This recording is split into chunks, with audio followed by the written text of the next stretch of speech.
Hello students, how are you all. बहुत दिनों से वेट कर रहे थे ना मैडम। वो सारे लेक्चर प्रिपेयर हो गए, अब नेक्स्ट लेक्चर आपका कब आएगा कब आएगा कब आएगा, तो आपकी इंतज़ार के लम्हे ख़त्म। Now we are going to start lecture number 5। आज हम क्या पढ़ने वाले हैं? तो हम आज पढ़ने वाले हैं physical properties of aldehyde and ketone.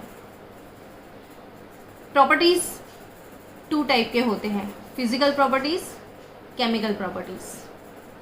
Chemical properties में बहुत सारे रिएक्शन आते हैं कि भाई वो किस तरह के केमिकल रिएक्शंस करता है, न्यूक्लियोफिलिक एडिशन, सब्स्टिट्यूशन, कैसे रिएक्शन होंगे, वो केमिकल प्रॉपर्टीज। लेकिन फिजिकल प्रॉपर्टीज की बात करें तो उसमें क्या आता है?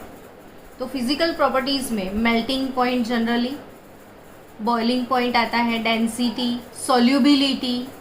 तो ऑलवेज आप जब भी फिजिकल प्रॉपर्टीज पढ़ते हो कोई भी ऑर्गेनिक कंपाउंड के, तो इसमें यही चीज़ें आती रहेगी आपको। तो फिजिकल प्रॉपर्टी में आज जो जो टॉपिक हम पढ़ने वाले हैं वो धीरे से शांति से पढ़ने पड़ेंगे, क्योंकि ये काफ़ी इम्पोर्टेंट टॉपिक है। इसमें से बहुत सारे एमसीक्यूज आते हैं, तो ये टॉपिक आपको बहुत शांति से समझने पड़े और उसको फ्रीक्वेंटली रिवाइज भी करना पड़े। तो अपना सबसे पहला टॉपिक है इसमें फिजिकल प्रॉपर्टीज में बॉइलिंग पॉइंट्स।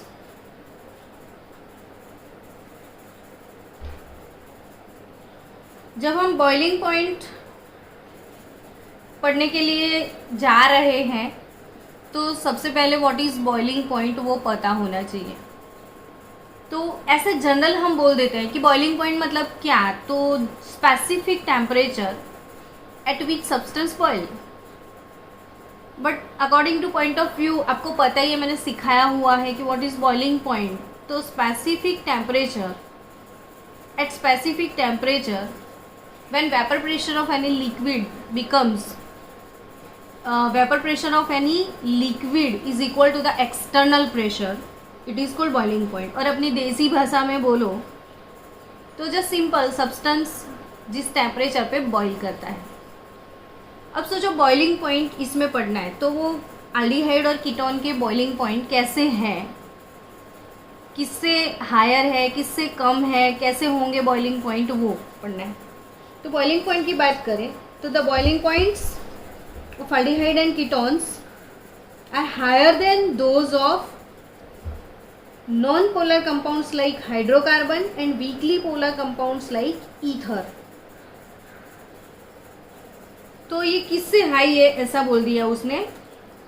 फिर से सुनो आप कि the boiling point of aldehyde and ketones are somewhat higher than those of non-polar compounds like hydrocarbons and weakly polar compounds like ethers of comparable molecular mass। तो this is due to which reason वो मैं आपको सिखा दूँ। मुझे लगता है कि बॉइलिंग पॉइंट में आज बहुत सारी चीज़ें कवर करनी चाहिए, भले अपना टाइम थोड़ा जाए इसमें। तो बॉइलिंग पॉइंट अगर मॉलिक्यूल एक दूसरे से बहुत ज़्यादा क्लोज है, it means inter molecular attractions are very high. जब इंटर मॉलिक्यूलर अट्रैक्शंस हाई होते हैं तो मॉलिक्यूल्स एक दूसरे के क्लोज पैकिंग में होते हैं, और मॉलिक्यूल जब क्लोज पैकिंग में होते हैं तो उनको सेपरेट करने के लिए बहुत एक्सेस एनर्जी चाहिए, और एक्सेस एनर्जी चाहिए तो बॉइलिंग पॉइंट इंक्रीज हो जाता है। मतलब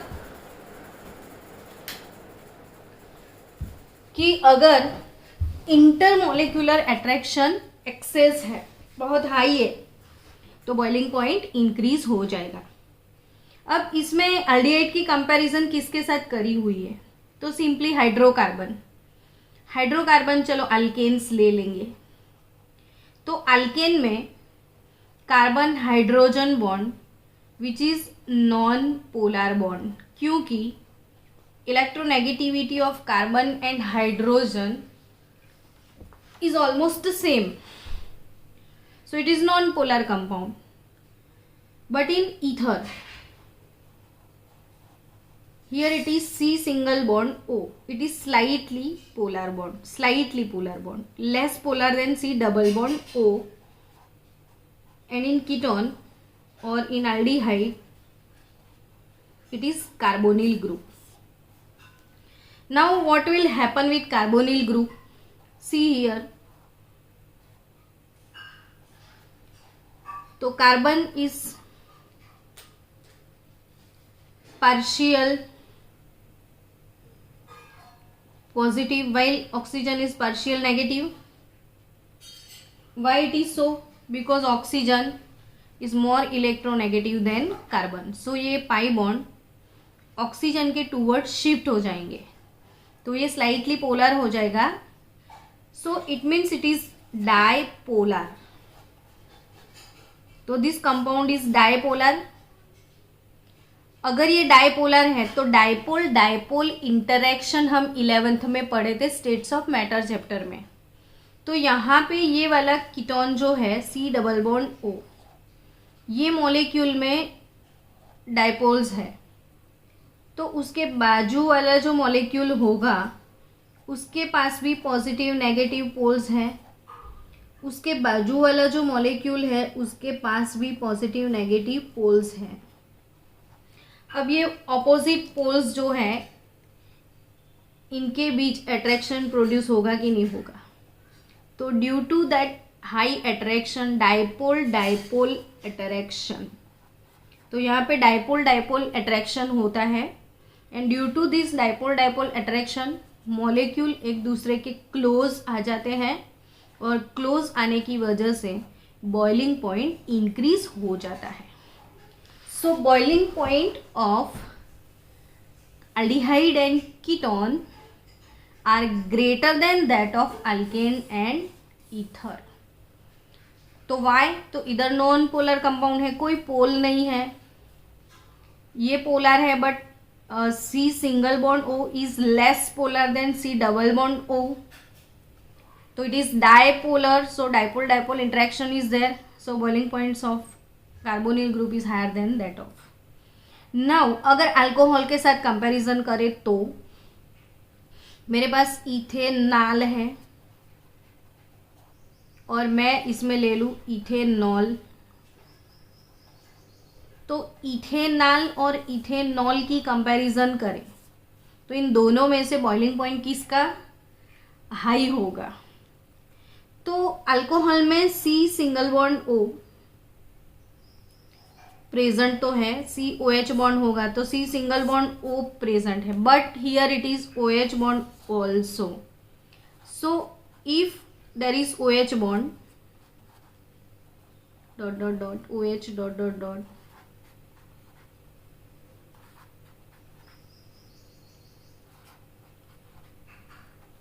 और यहाँ पे ये CH3 CH2 इसको जनरली मैं R लिख दूं. तो अल्कोहल में there is a hydrogen bond exist in alcohol and which is a great intermolecular attraction force, van der Waal intermolecular attraction force. so ketone में सिर्फ डाइपोलर बॉन्ड है, सो dipole dipole interaction है, while in alcohol there is a hydrogen bond and due to hydrogen bond there is a strong intermolecular force.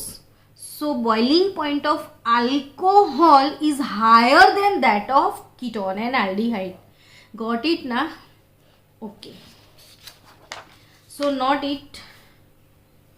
तो आप note down करो कि the boiling point of aldehyde and ketones are higher than those of hydrocarbons and weakly polar compound ethers of comparable molecular mass, but lower than alcohol and carboxylic acid, because in alcohol and carboxylic acid there are so many hydrogen bonds. Comparison करेंगे अगर हम compound की wait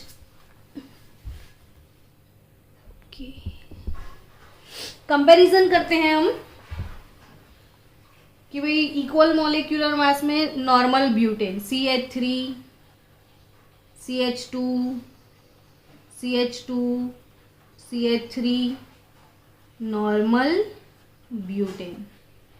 normal butane के बाद कोई ether ले लो, चलो CH3O CH2 CH3 methoxy ethane. फिर हम जाएंगे प्रोपेनॉल में, CH3 CH2 CHO।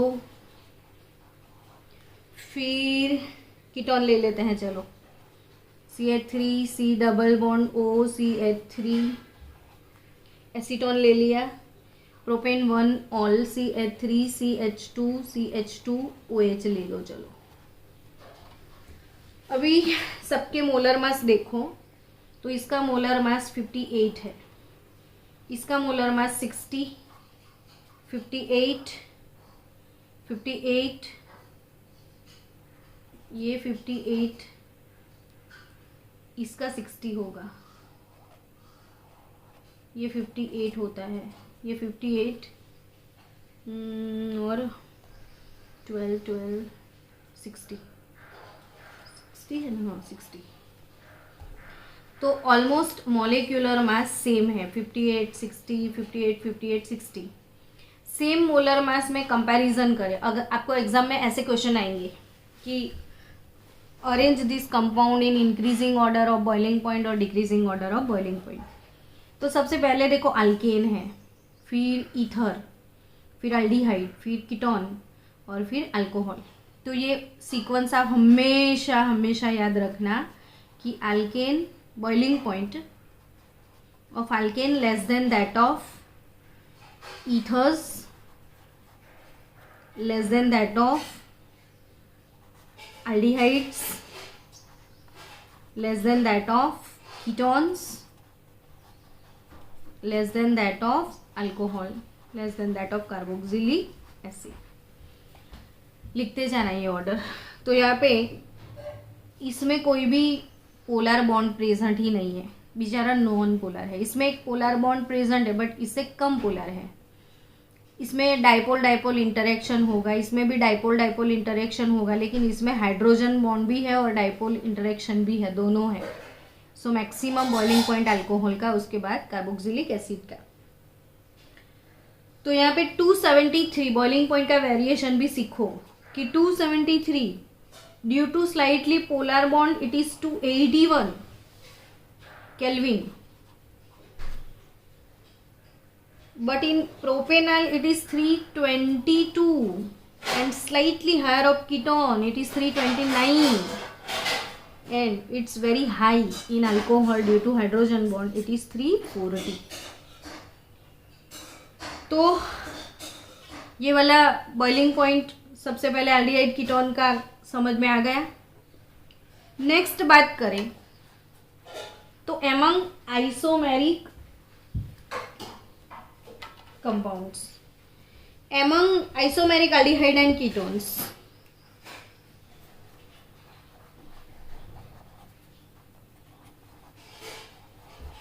isomeric aldehyde and ketones means what। तो मैंने ये चीज आपको पहले लेक्चर में पढ़ाया था कि aldehyde और कीटोन वो दोनों एक दूसरे के फंक्शनल ग्रुप आइसोमर्स हैं। तो फंक्शनल ग्रुप आइसोमर्स की बात करें इक्वल मोलर मास की, बोलो प्रोपेनॉल और प्रोपेनॉन में ले लूं तो प्रोपेनॉल CH3CHO और propanone CH3C double bond O CH3। तो इन दोनों में से हाई बॉइलिंग पॉइंट किसका होगा, प्रोपेनॉल का या प्रोपेनॉन का। तो प्रोपेनॉन का बॉइलिंग पॉइंट क्यों हाई है, ये देखो अब ध्यान से कि C double bond O partial positive pole partial negative pole, यहाँ पे इसके साथ एक अल्काइल ग्रुप होता है बट एक हाइड्रोजन होता है। तो ऑलवेज याद रखो कि alkyl group shows plus I effect, ये भी प्लस पार्शियल पॉजिटिव चार्ज, यहाँ पे 2 पोल्स पॉजिटिव आपको दिख रहे हैं। तो अगर कोई मॉलिक्यूल है ऐसे जिसके पास 2 पोल पॉजिटिव है एक नेगेटिव है, बाजू में दूसरा मॉलिक्यूल 2 पॉजिटिव एक नेगेटिव, तो बट ऑब्वियस है कि एक नेगेटिव दो पॉजिटिव के बीच में पहले से ज़्यादा इंटरेक्शन होगा। लेकिन कीटोन में और भी मस्त फैसिलिटी है कि कीटोन में आप देखो C double bond O, R, 2 alkyl group are there, मतलब there is 2 positive again positive. तो यहाँ पे टोटल पॉजिटिव पोल टोटल आपको 3 मिलेंगे। तो अगर 3 पॉजिटिव पोल है तो इसमें 2 पॉजिटिव पोल मिलेंगे, इसमें 3 पॉजिटिव पोल मिलेंगे।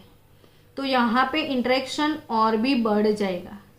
सो in isomeric compound boiling point of ketones are higher than those of aldehyde. तो अल्डिहाइड से ज्यादा बॉइलिंग पॉइंट किसके होंगे? कीटोन्स के होंगे। इसके बाद दूसरा टॉपिक आएगा सोल्यूबिलिटी।